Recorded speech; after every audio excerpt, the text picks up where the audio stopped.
അപ്പോൾ വോട്ടിംഗ് അവസാനിക്കാതെ മണിക്കൂറുകൾ മാത്രം ബാക്കി നിൽക്കുക. ഇനി എന്തായാലും ആരും വലിഞ്ഞ് കയറി മേളിലോട്ടൊന്നും വരില്ല. അപ്പോൾ ഞാൻ ഫൈനൽ വോട്ടിംഗ് പറയാണ്. ഇവരാണ് ഇന്ന് പുറത്താകാൻ പോകുന്നത്. സന്തോഷിക്കാവുന്ന രാഹുകളാണ്. ഇനി നിങ്ങളുടെ ഫാൻസുകാരും ലൈക്ക് ചെയ്തതിൽ വോട്ട് ചെയ്താലും കയറി വരില്ല. കാര്യം ഫിനിഷിംഗ് വോട്ടിംഗ് ആണ്. ഓൾമോസ്റ്റ് മണിക്കൂർ മാത്രം ബാക്കി നിൽക്കുക. നമുക്ക് എന്തായാലും ഫസ്റ്റ് തൊട്ട് ഏറ്റവും അവസാനം വരെയുള്ള വോട്ടിംഗ് നോക്കാം. കുറച്ച് ഗ്രാഫ് മുകളിലോട്ട് താഴോട്ട് മാറിയിട്ടുണ്ട്. നേരത്തെ എൻ്റെ മോൻ കാണിച്ചില്ല എന്ന് പറഞ്ഞുകൊണ്ട് ഞാനിപ്പോൾ എൻ്റെ മോൻ കാണിച്ച് കറക്റ്റ് പക്ക ഇതിൽ ആരെങ്കിലും പുറത്തായില്ലെങ്കിൽ നിങ്ങൾ എൻ്റെ ചാനൽ സബ്സ്ക്രൈബ് ചെയ്ത് അൺസബ്സ്ക്രൈബ് ചെയ്ത് പൊയ്ക്കോടെ പോരെ. യെസ്, ഫസ്റ്റ് നിൽക്കുന്നത് ജിൻഡോ ആണ്. 1 ലക്ഷം അല്ല സോറി യെസ്, ഫസ്റ്റ് നിൽക്കുന്നത് ജിൻഡോ തന്നെയാണ്. 7 ലക്ഷമാണ്. 7 ലക്ഷം വോട്ടായിട്ടാണ് ജിൻഡോ വ്യക്തമായ ഭൂരിപക്ഷം നേടിയിരിക്കുന്നത്. ജിൻഡോ ഇങ്ങനെ പോയി കഴിഞ്ഞാൽ കപ്പടിക്കുള്ള ചാൻസ് കൂടുതലാണ്. കപ്പടിക്കില്ലെങ്കിൽ ടോപ്പ് 5 പോവും.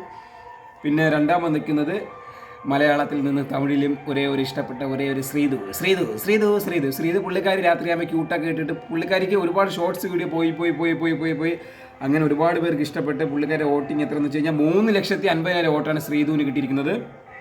മൂന്നാം സ്ഥാനം 4 നോമിനേഷനിൽ ഡയറക്റ്റ് നോമിനേഷൻ വന്ന പുള്ളിക്കാരാണ്. ഒരു വാക്ക് പറഞ്ഞ് അങ്ങനെ പുള്ളിക്കാരനൊക്കെ അഭിഷേകാണ് മൂന്നാം സ്ഥാനം.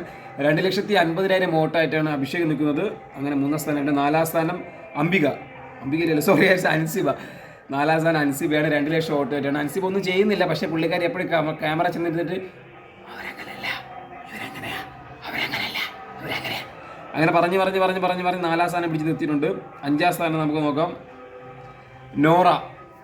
നോറയുടെ പ്രത്യേകത എന്ന് വെച്ച് കഴിഞ്ഞാൽ പുള്ളിക്കാരി ആരെങ്കിലും പറഞ്ഞു കഴിഞ്ഞാൽ മൊയിന്ത് അങ്ങനെയാണ് ചേരാണെന്ന് പറഞ്ഞ് കരഞ്ഞ് മെഴുവും. പക്ഷേ പുള്ളിക്കാരി വേറെ ആരെങ്കിലും അടി കൂടി കഴിഞ്ഞാൽ ചിരിച്ച് തുള്ളി കളിച്ച് അതൊരു ക്യൂട്ട്നെസ്സാണ്. അത് ഷോർട്സൊക്കെ ആക്കി പോകുന്നുണ്ട്. PR നല്ല രീതിയിൽ ചെയ്യുന്നുണ്ട്, കൊള്ളാം.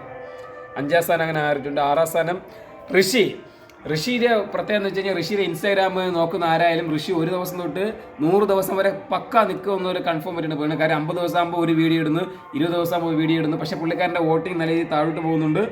ഋഷിയുടെ സ്ഥാനം 6ാം സ്ഥാനമാണ്, വെറും 1 ലക്ഷം വോട്ട്. അടുത്ത 7ാം സ്ഥാനം ശ്രീരേഖ ചേച്ചിയാണ്. പുള്ളിക്കാരി ഒന്നും ചെയ്യുന്നില്ല, അപ്പോഴപ്പറ്റി വന്നിട്ട് എന്തൊക്കെയോ കാണിച്ചിട്ട് പോകുന്നു.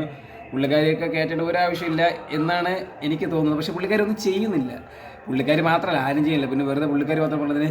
പക്ഷേ പുള്ളിക്കാരി 7ാം സ്ഥാനമുണ്ട്, 90,000 വോട്ട്. അടുത്ത 8ാം സ്ഥാനം ശരണ്യ ചേച്ചി അറിയാൻ തോന്നുന്നു. നിങ്ങൾക്ക് മറ്റേ സീരിയലിൽ കുടുംബവിളക്കോ അമ്മവിളക്കോ അങ്ങനത്തെ ഒരു വിളക്കിലുള്ള പുള്ളിക്കാരിയാണ്. പുള്ളിക്കാരിക്ക് 8ാം സ്ഥാനമാണ്, 80,000 വോട്ടാണ്. പുള്ളിക്കാരി ഒന്നും ചെയ്യുന്നില്ല, ഇത് ആരുടെയൊക്കെയാണ് വോട്ടിട്ട് കൊടുക്കുന്നത്. 9ാം സ്ഥാനം കഴിഞ്ഞ പ്രാവശ്യം പുറത്താക്കിയിട്ട് തിരിച്ചു കയറി വന്ന ജാൻമോണി ചേച്ചിയാണ്. ജാൻമോണി ചേച്ചിക്ക് 50,000 വോട്ട് പറ്റി. ജാൻമോണി ചേച്ചി ഏറ്റവും അവസാനമാണ്. ജാൻമോണി ചേച്ചിയും പിന്നെ അതുപോലെ തന്നെയാണ് ശരണ്യാണ് ഏറ്റവും അവസാനം നിൽക്കുന്നത്. ഇവർ രണ്ടുപേരും മിക്കവാറും ഇവർ രണ്ടുപേരും പുറത്താവും, അല്ലെങ്കിൽ ഇവർ രണ്ടുപേരും ഒരാൾ പുറത്താവും. അപ്പോൾ ഞാൻ പെട്ടെന്ന് ഫസ്റ്റ് തൊട്ട് സെക്കൻഡ് വായിച്ചു തരണോ?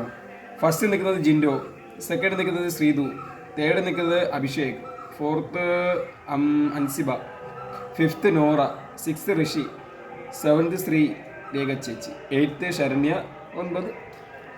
പക്ഷേ ഇവരാരും ഗെയിമൊന്നും കളിക്കില്ല. എന്തിൻ്റെ ഇത്ര ഓട്ടക്കാരിട്ട് കൊടുക്കുന്നത്? ആളുകൾ അറിഞ്ഞ് ഗെയിം കളിക്കുന്ന ഇട്ട് പറഞ്ഞത്. ജിൻഡോയ്ക്കൊക്കെ എന്തിന് ഓട്ടിട്ടെന്ന് എനിക്ക് മനസ്സിലായി. ജിൻഡോ എന്തോ കളിക്കുന്നുണ്ട്. ജിൻഡോ വെറുതെ റിഗ മാത്രം. എന്തായാലും നിങ്ങളുടെ അഭിപ്രായങ്ങളാണ് കമൻറ്റ് രേഖപ്പെടുത്തുക. Next video bye. ഇത് പക്ക വോട്ടിംഗ് ആണ്. എൻ്റെ കൂട്ടുകാർ അയച്ചാണ്. നിങ്ങൾക്ക് എന്തെങ്കിലും അഭിപ്രായങ്ങളുണ്ടെങ്കിൽ കമൻറ്റ് രേഖപ്പെടുത്താം, അല്ലെങ്കിൽ എൻ്റെ AR മെസ്സേജ് അയക്കാം. കൈ ഭയങ്കര വേദന, കൈ പിടിച്ചുകൊണ്ടാണ് ഞാൻ വീഡിയോ. ശരി, ബൈ.